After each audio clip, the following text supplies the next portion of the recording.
هيدي قاعدة حطوها براسكم بانه ولا مدرب بالعالم مين ما كان يكون حيقدم وفاء ولا يضحي ولا يقدم كل شيء عنده من اجل نادي برشلونة مثل تشافي.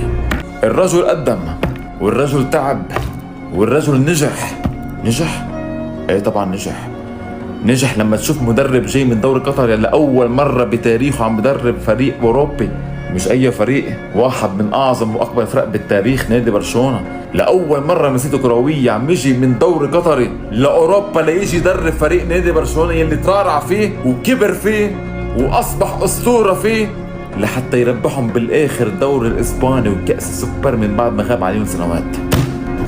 والأهم من هالبطولات انه تشافي هرنانديز عمل مدرسي ولا اي مدرب بالتاريخ قدر يعمل من قبل. صنع 6 لعيبه، شو بسموه هيدا؟ بسموه نجاح. تشافي نجح، بس تشافي تعرض للخيانه والطعن من رئيس النادي لابورتا مثل ما طعن ميسي من قبل ووعده بالبقاء. نفس الشيء صار مع تشافي هرنانديز اللي ينعدوا اسطورتين من اهم اساطير النادي وخرجوا بطريقه مذله بسبب رئيس النادي خوان لابورتا.